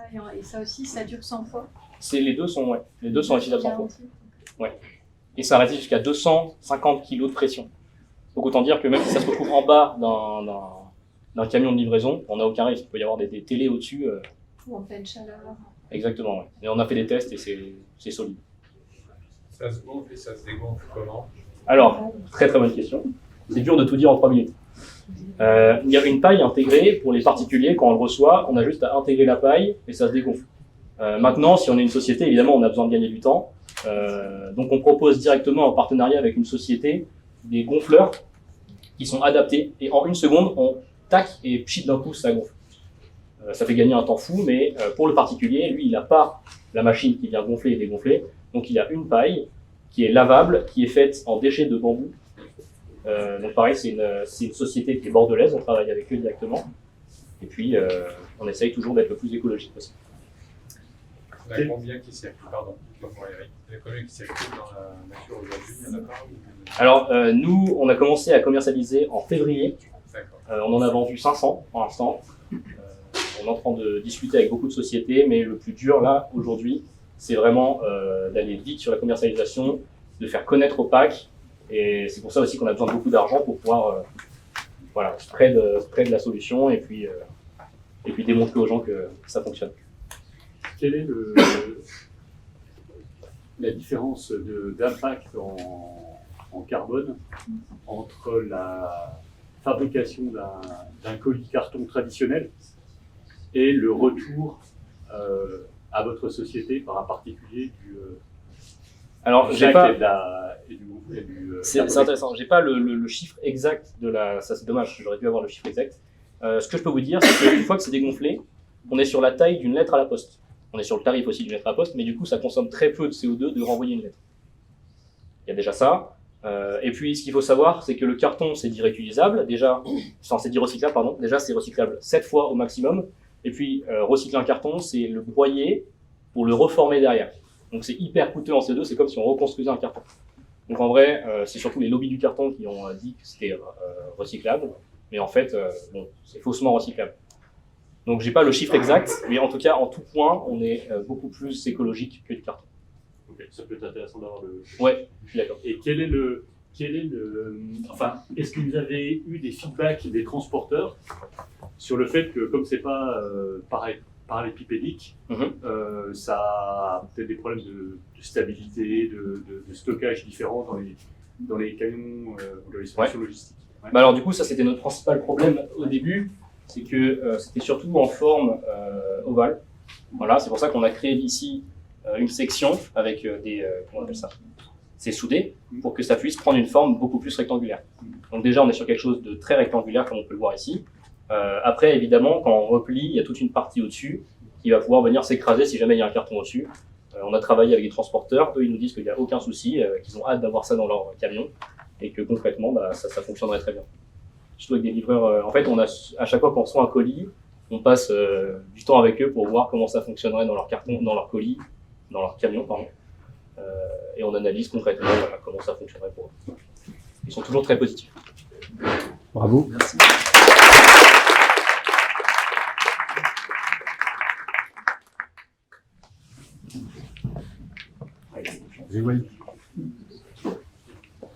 On commence par une slide blanche. Le bouton de droite. Si tu veux.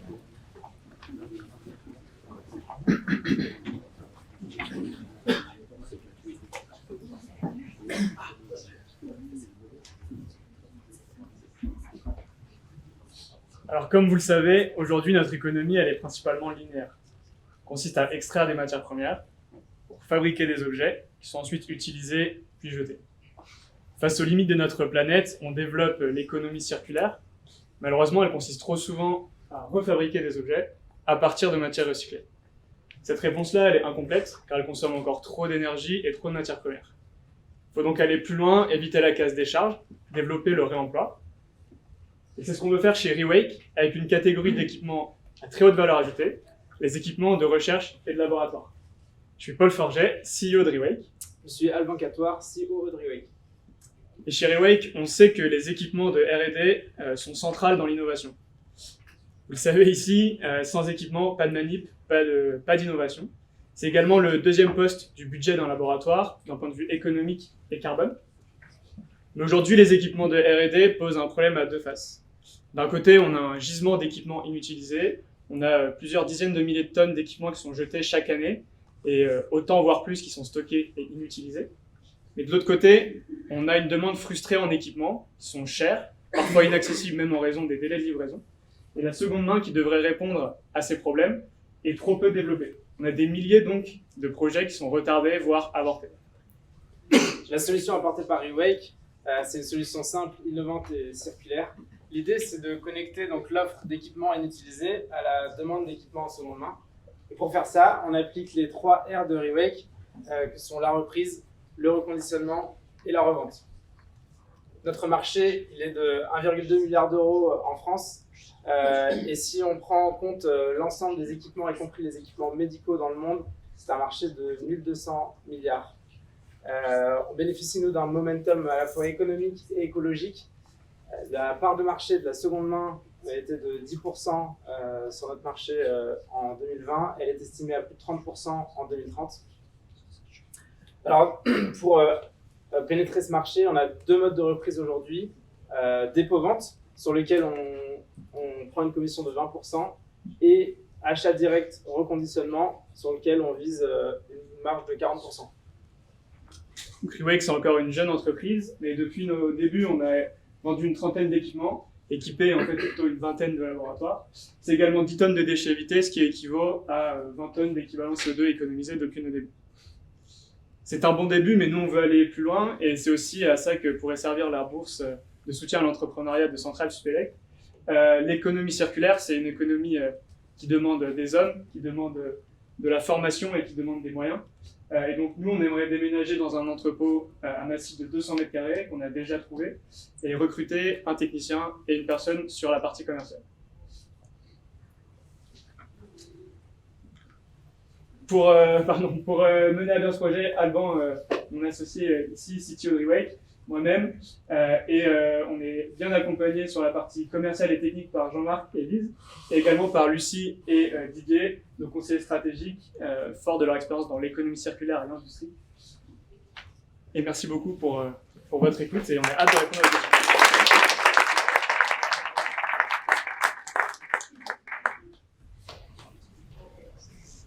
Quel go-to-market, du coup, là, par rapport à vos clients? Du coup, il y a plusieurs go-to-market en fonction. Donc, nous, on a déjà 4 segments en fait, identifiés dans le marché. Il y a les startups, il y a les centres R&D de grands groupes, il y a la recherche publique. Je lance une bouteille à la main. Le dernier, c'est tous les laboratoires PME d'analyse en France. Il y a énormément. Globalement, sur l'acquisition client, c'est de la prospection via salon, LinkedIn, mail, et après référencement via le site et donc naturel. Après, nous, pour le go-to-market, sur 2 catégories d'équipements, les équipements donc, et les instrumentations de laboratoire. Instrumentation, c'est beaucoup plus volumineux, ça demande beaucoup plus de technicité. Nous, notre idée là, c'est de développer main dans la main avec les fabricants. Aujourd'hui, nous, notre conviction avec Alban, c'est qu'un jour, il y aura peut-être plus d'usines de fabrication. Il y aura peut-être plus que des usines de refabrication, ou en tout cas beaucoup plus. Et ça, il faut prendre le pli maintenant. Et les fabricants, nous, on veut le développer avec eux, développer cette reverse logistique, ce reconditionnement, et développer leur offre de reconditionnement sur les instrumentations. Oui. Comment vous développez la compétence pour être capable de remettre en état des instruments, j'imagine, assez variés?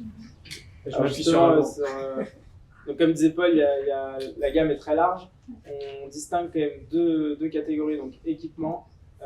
Ça va être ce qu'on appelle catégorie 1, c'est-à-dire des choses usuelles, centrifugeuse, frigo, étui, microscope, balance, des choses qu'on branche et qu'on peut utiliser. Là-dessus, le contrôle et le savoir-faire de réparation, il est présent dans la nature, avec des techniciens qui font la maintenance dans les laboratoires. C'est des choses qu'on sait faire. Et donc, l'idée, c'est d'embaucher un premier technicien formé là-dessus pour nous permettre de faire des contrôles et réparations sur ce segment-là. Et pour ce qui est plus des instruments, donc il y a plus de valeur ajoutée, mais sur lesquels il y a plus de technicité, plus de savoir-faire. Là, c'est de construire ça main dans la main avec les constructeurs, comme disait Paul. Est-ce qu'il y a un gros turnover de justement de tous ces instruments? C'est quoi? C'est 3 ans, 2 ans? Ouais, dans les hypothèses qu'on a et les retours qu'on a sur à peu près aujourd'hui 300-400 laboratoires avec qui on a discuté et échangé, c'est 5 ans la durée d'une machine dans un laboratoire. Je dis ça, je sais que je vais hérisser des poils parce qu'il y a certaines machines qu'on va garder 40 ans, il y a certaines machines qu'on va garder 2 mois. Donc ça dépend beaucoup, donc je suis désolé, je vous dis ça dépend. Mais en moyenne, c'est à peu près 5 ans. Voilà. Et ça dépend beaucoup du type d'acteur aussi. Parce que, il y a des acteurs qui font ce qu'on appelle de la jouvence, c'est-à-dire qu'ils programment en fait la fin de vie des équipements, peu importe l'équipement. Ça, c'est surtout les grands groupes qui veulent attirer les chercheurs en leur disant vous aurez toujours l'équivalent du dernier Mac, mais en fait au niveau spectromètre de masse.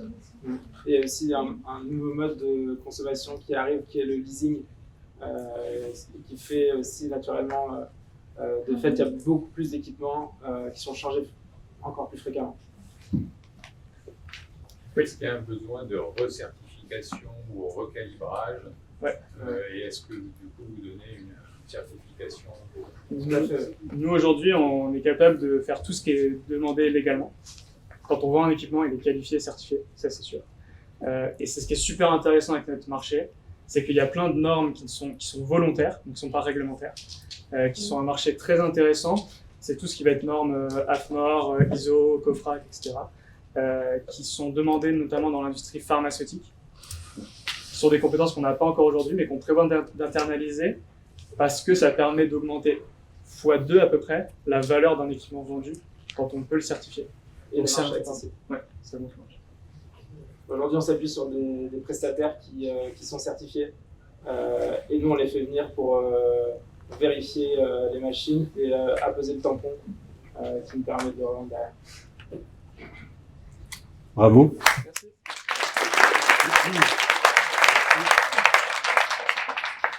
On attaque les 3 derniers projets. Silo, Romain, vas-y. Ah, bouton de droite.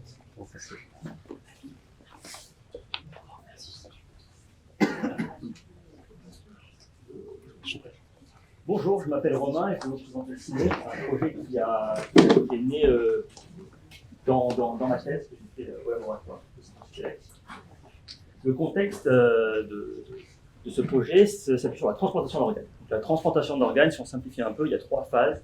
Il y a l'attente, la pré-greffe, qui peut être très longue, il y a le moment où il y a la proposition de greffon, et il y a l'après-greffe, puisque le receveur d'organes peut faire un rejet. Tout au long de ces étapes, le point central, c'est les anticorps. Il ne faut pas que le receveur fasse des anticorps, sinon il va y avoir un rejet de greffe qui peut mener à un décès. Ça représente dans le monde environ 1 million, un peu plus d'1 million de personnes. Le problème, le pain point, qui est en fait même dans la littérature depuis plus de 10 ans, c'est que toutes les analyses anticorps, elles sont faites manuellement par ce qu'on appelle des médecins biologistes, et qui font ça, ils sont en général aussi chercheurs, mais sur leur partie de temps routine, c'est ce qu'ils font globalement, les analyses anticorps.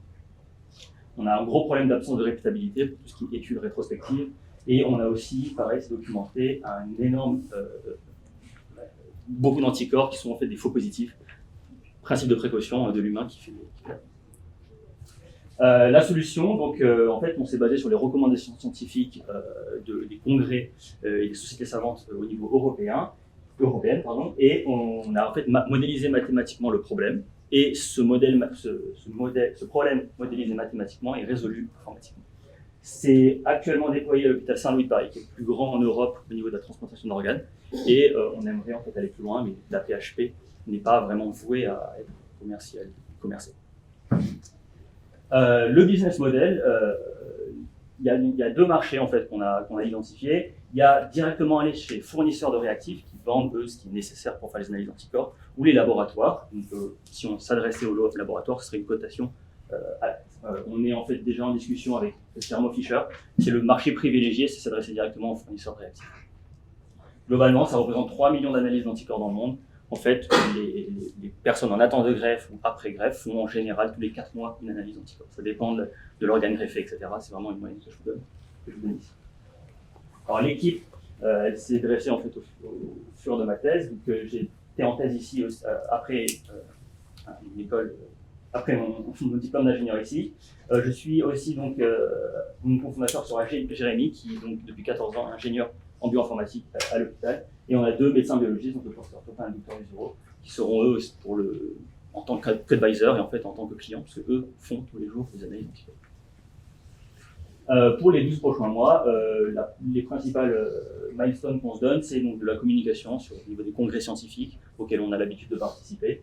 Un déploiement, en fait, il faudrait une plateforme web, surtout pour faire tester aux autres laboratoires, parce que pour l'instant, oui, c'est intégré donc, dans les logiciels à Saint-Louis, mais ce n'est pas vraiment dans les autres laboratoires, donc il faut convaincre les gens, pour ça qu'on développe une plateforme web, et puis poursuivre nos études d'impact que j'ai commencé pendant ma thèse. Merci.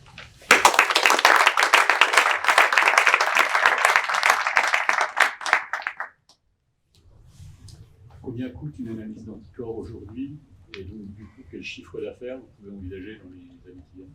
Alors, une analyse d'anticorps, ça dépend si on prend en compte tout ce qui est coût des réactifs, etc., que de toute manière l'hôpital doit faire.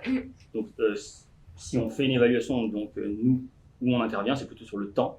Et ce qu'il faut savoir, donc ça c'est des chiffres que je donne sur l'hôpital Saint-Louis, c'est qu'il y a 2 biologistes qui font un temps plein et qui analysent 40 000 sérums, analyses d'anticorps par an. Donc c'est 2 salaires, si vous voulez, pour 80 000 analyses d'anticorps. Et pour au niveau du pricing, en fait, on s'est aligné sur ce que remboursent les assurances de maladie aux États-Unis sur d'autres marqueurs qui sont similaires aux anticorps. Et donc on sait ce que les assurances sont prêtes en fait à payer. On a un prix et on serait en fait à 200 € par analyse si on se base sur ce qu'ils sont prêts à payer sur d'autres marqueurs. Alors c'est les assureurs des États-Unis sur lesquels on s'est basé, on ne s'est pas basé sur les assureurs de France. Et donc on serait autour de 200 € en estimation.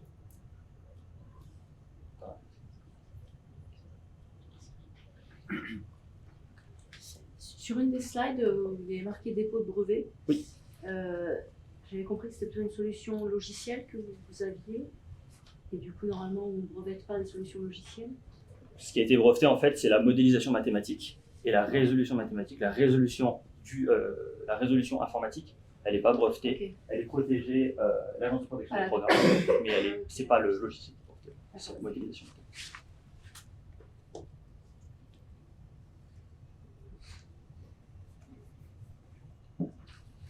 Merci. Merci beaucoup.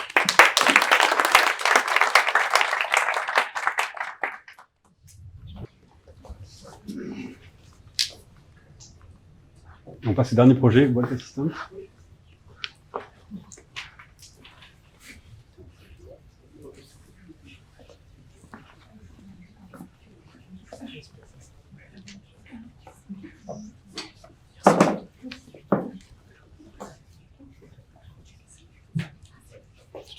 Mesdames, Messieurs, bonsoir. Donc ce soir, je vais vous présenter le Walk Assistant. Et avant de rentrer dans la précision de ce qu'est le Walk Assistant, je voudrais détailler le problème. Alors ce problème, il a commencé en fait sur une simple observation de mon grand-père qui atteint depuis une vingtaine d'années la maladie de Parkinson et d'un symptôme précis qu'on appelle le freezing. Et donc ce qui fait que ses déplacements au quotidien, on ne peut pas le voir sur la vidéo parce qu'elle ne fonctionne pas, mais ses déplacements au quotidien en fait sont complètement bloqués parce qu'il a des blocages continus dans la marche. Et donc ce qu'on a fait, c'est qu'on a voulu trouver une solution lui permettant de marcher, c'est ce qu'on voyait sur cette vidéo-là, de manière complètement indépendante afin de simplifier ses déplacements au quotidien. Donc pour cela, on a d'abord développé une première solution, donc qui était une ceinture, dont la première expérience passe actuellement entre vos mains. Donc c'est une ceinture équipée de lasers qui sont projetés au sol, et en fait c'est ces lasers qui permettent de relancer la marche de mon grand-père et lui permettent d'avoir des déplacements autonomes. Cependant, on s'est rendu compte de certains problèmes, notamment le fait qu'en extérieur, l'intensité des lasers est moins forte, et du coup l'efficacité de la ceinture s'en voit diminuer. C'est pour cela qu'on a réfléchi à une deuxième solution, où on remplace le stimuli visuel par des stimulus auditifs et vibratoires, afin d'avoir un système complètement polyvalent, utilisable dans toutes les situations du quotidien, pour lui simplifier la marche. Donc ce projet est d'abord destiné pour mon grand-père. En réalité, il a une importance déjà à l'échelle française, puisqu'on a plus de 250 000 patients atteints par la maladie de Parkinson, et c'est une maladie qui est en forte progression, puisqu'en 2023, on a eu plus de 25 000 nouveaux cas. On estime par ailleurs qu'il y a plus de 40% de ces patients qui sont directement impactés comme symptômes importants par le freezing, ce qui fait qu'à l'échelle mondiale, on aurait actuellement plus de 3 millions de patients impactés réellement au quotidien par le freezing. Donc ce produit, il s'insère aussi dans un marché qui est important. Déjà, on a le système de la canne laser, qui est le système le plus simple, qui est peu onéreux, mais son réel problème est qu'il bloque une main, c'est-à-dire si je veux déplacer un plat, je ne peux pas parce que j'ai une main qui est avec la canne.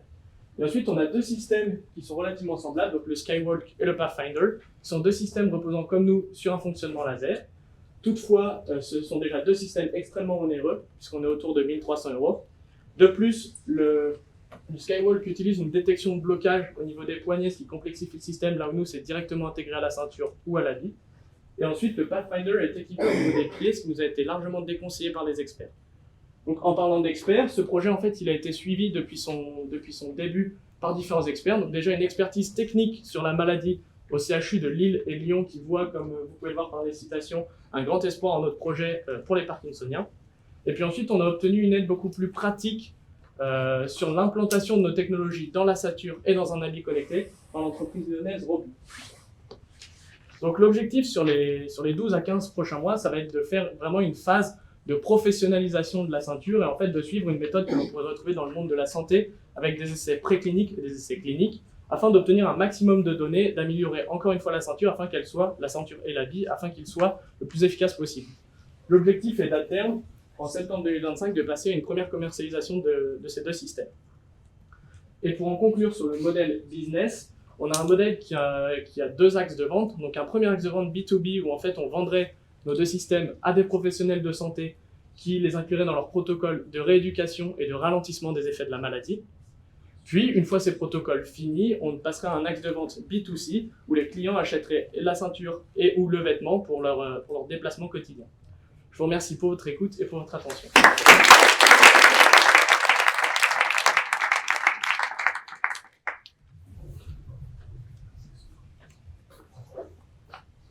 Vous avez des questions? Si j'ai bien compris, c'est par les sens, c'est ça? Parce que vous parlez des C'est ça. tests sonores, visuels, c'est ça qui restimule le cerveau pour... Exactement. Donc la ceinture, c'est par un effet visuel. C'est-à-dire que ce qu'on a remarqué sur mon grand-père, tout d'abord, c'était on le mettait sur une salle comme ici, il était complètement bloqué.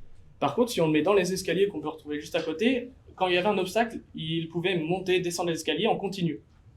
Et donc c'est à partir de ça où on s'est demandé si cet obstacle qui était matériel, on ne pouvait pas le rendre immatériel. Et c'est en communiquant avec les différents experts, donc notamment le professeur Caron du CHU de Lille, qui nous a dit cet obstacle immatériel, il peut très bien être un laser. Et donc à partir de ce moment-là, on avait la ceinture et l'idée des lasers. Et du coup, pour répondre ensuite au problème du laser, ce qu'on a remarqué aussi, c'est que les parkinsoniens sont particulièrement sensibles à la danse. C'est-à-dire que s'ils dansent, s'ils sont dans des mouvements comme ça, continus et imposés par un rythme, ils n'ont pas cet effet de freezing et de blocage des membres. Et donc ce qu'on s'est dit, c'est qu'on ne pouvait pas leur mettre de la musique en continu dans les oreilles, parce que ça pourrait être un petit peu embêtant. Mais du coup, pour cela, juste un rythme qui est imposé au moment du blocage, pour ne pas créer en fait d'addiction à ce rythme, nous est paru comme une bonne solution, et c'est ce qu'on essaye actuellement d'intégrer dans la vie connectée. C'est une remarque. Il y a un chercheur qui s'appelle Antoine Chamy, qui est pédagogiste, qui travaille sur la maladie de Parkinson, qui cherche à soigner par des influx électriques. Il travaille avec l'Institut du cerveau et de la moelle épinière. Super, merci beaucoup. Qu'est-ce qui fait que votre produit sera moins cher que les deux concurrents? Ce qui fait que c'est un produit moins cher, c'est que déjà on fait tout par nous-mêmes. C'est-à-dire que c'est un fonctionnement qu'on a développé nous-mêmes. Donc les cartes, la plupart des cartes électroniques, on est basé sur un tout petit Arduino déjà qui est moins cher. Le système donc, qui est accroché à la ceinture, c'est par impression 3D, donc on obtient des tarifs qui sont moins élevés.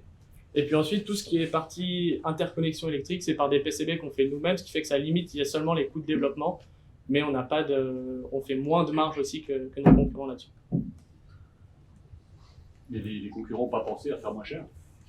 Les concurrents n'ont pas pensé à faire moins cher parce que ces premiers concurrents en fait, se sont retrouvés seuls sur un marché où il n'y avait pas d'autre solution.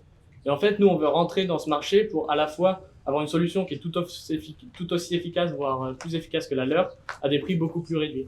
Parce que les discussions qu'on a eues avec de nombreux parkinsoniens, c'était que les systèmes étaient bons, dans les protocoles ils fonctionnent, mais dans la vie de tous les jours, ils ne peuvent pas des fois se procurer ces systèmes.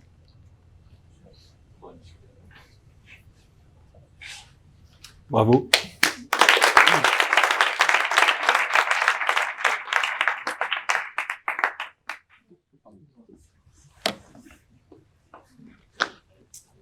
On arrive au bout de cette session de pitch. Je voudrais vous remercier déjà tous et toutes, vous féliciter pour la qualité des pitchs, pour la diversité et la pertinence des projets proposés. C'était assez impressionnant.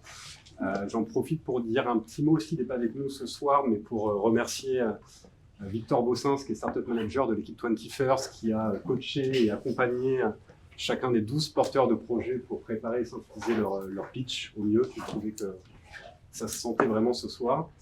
On va faire une petite pause pour boire un verre, se désaltérer, permettre au jury de délibérer. Ne partez pas, notamment ceux qui ont pitché, restez dans le coin évidemment. Ça peut être utile d'ici 15-20 minutes. Voilà, à tout de suite. Merci.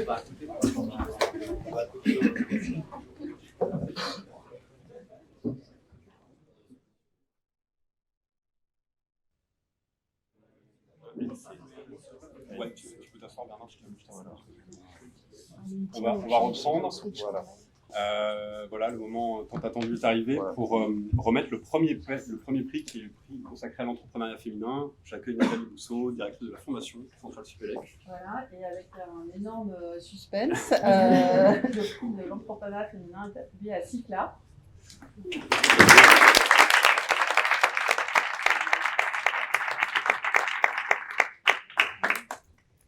Merci beaucoup pour le prix. Merci. Bravo. Bravo.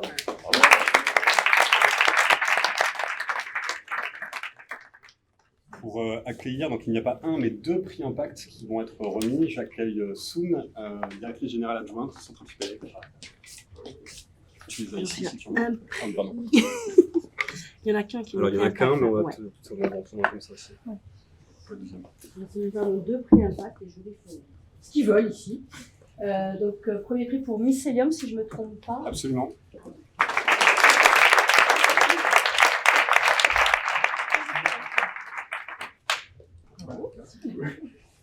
Bon, merci énormément pour ce prix qui nous permettra sûrement déjà d'acheter un meilleur drone et de pouvoir réaliser un point époque. Merci beaucoup. Et un deuxième prix Impact pour Rewave. Merci.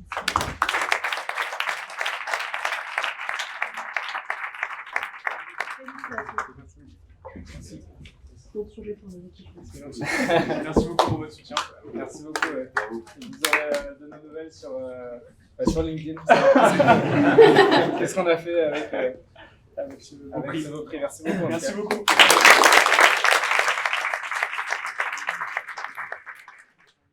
Trois prix dotés de 5 000 € chacun, entrepreneuriat féminin et les deux impacts. Pour le prix hardware, j'accueille Alexis Kovassian, directeur de la Fabrique. Bravo.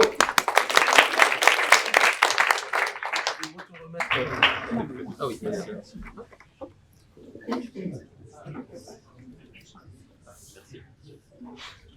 C'est ton moment, Emmanuel Béard. Eh bien, pour le prix hardware 2024, j'appelle Éclos. Non, opaque. Opaque. Ah, j'avais les bonnes lettres. Du coup, c'est l'anglais.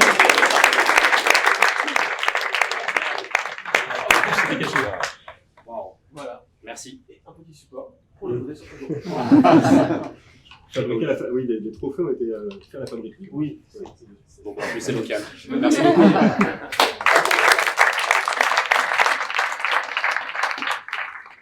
Et pour le prix Deep Tech, j'appelle Bernard Yanou, directeur adjoint de la recherche à Centrale Supélec. Donc, pour le prix Deep Tech, j'appelle Hamza, projet Viteo.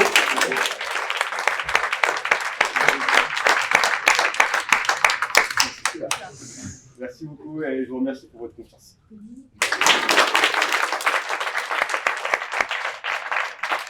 Prix Deep Tech avec une notation de 10 000 €. Et les trois derniers lauréats, chacun vainqueur d'une dotation de 5 000 € sont Myron, Apop et Silo.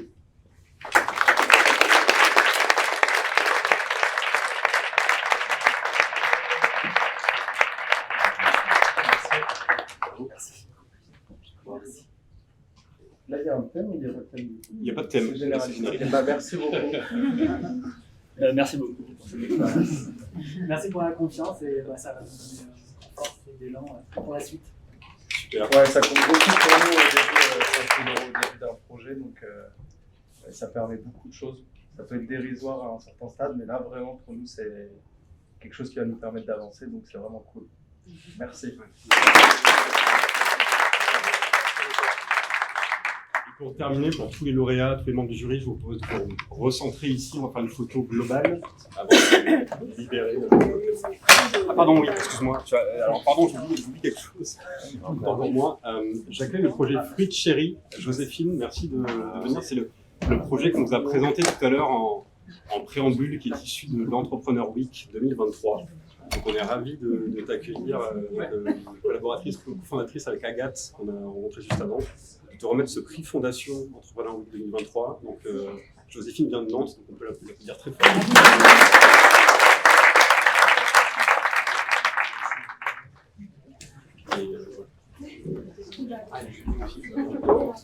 Ouais, je suis en fait, on va vous pouvez vous mettre plutôt par contre sur la photo, mettez plutôt côté estrade. Ah, tout le monde. Ah, pardon. C'est moi qui fais.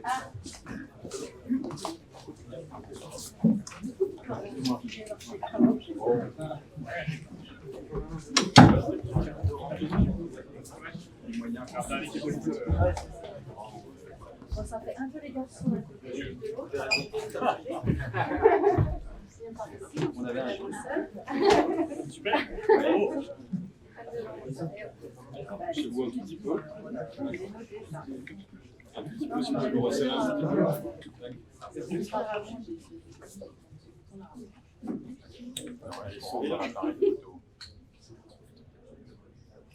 Parfait, merci beaucoup. Bravo.